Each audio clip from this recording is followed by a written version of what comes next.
2018 is an S model iPhone year, meaning relatively small new refinements and features have made its way to the iPhone line. Now, for those of you who like large smartphone displays, this year is actually pretty noteworthy because Apple released their biggest display in a smartphone with the iPhone XS Max. This is the phone that is in front of us here, which we're going to quickly unbox for you right now. After we take off the plastic wrap and ever so carefully slide off the top of the box, we'll be greeted with the ultra premium, radiating white paper packet. I don't think Steve Jobs would be very happy with this presentation. Inside, there's a SIM card ejector tool, some standard get started paperwork, warranty information, and iconic Apple stickers. Now we can get a glimpse at the iPhone XS Max, which is in the new gold color configuration. Underneath the Max is a pair of lightning earphones and a dinky, slow charging 5-watt US wall wart.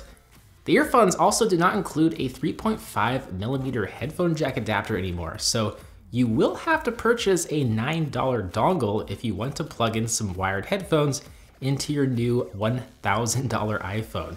As someone who has embraced wireless audio, it's pretty pathetic for Apple to skimp out on including this cheap adapter, especially considering the price of this handset.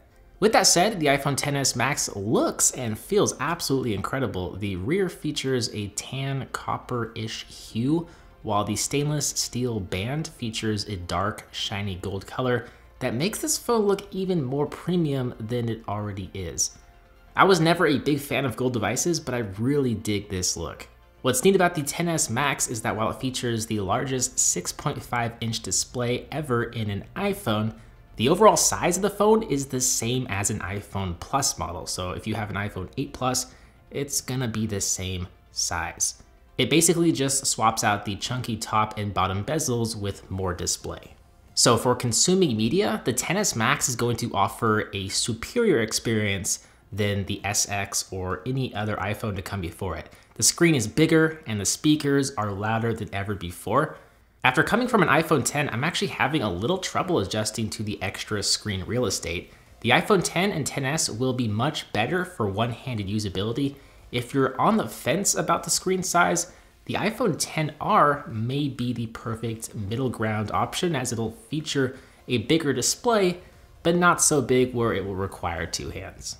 The XS Max comes equipped with 4 GB of RAM and Apple's A12 Bionic chip that is about 30% faster with improved battery life or battery improvements.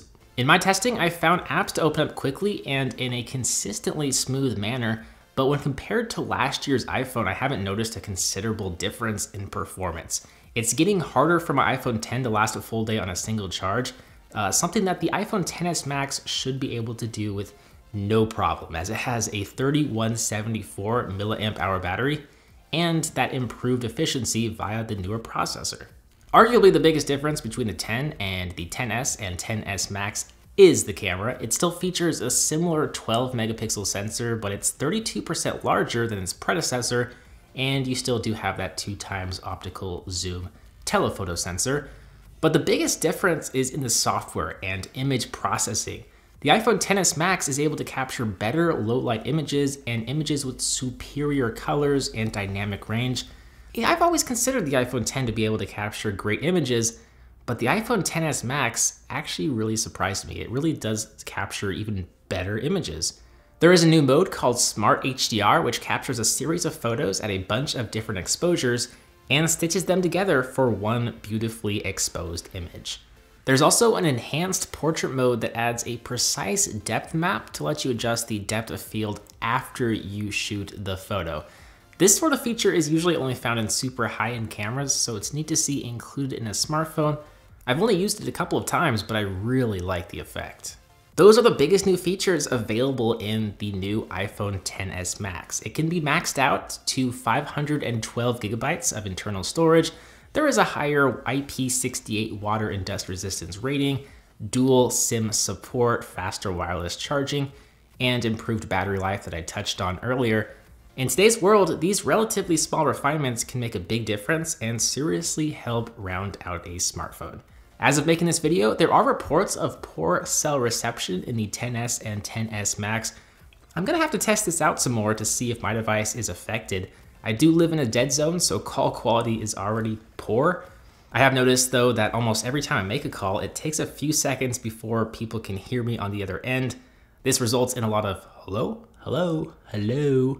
It might be related to this issue. It might just be my location. I'm not sure yet.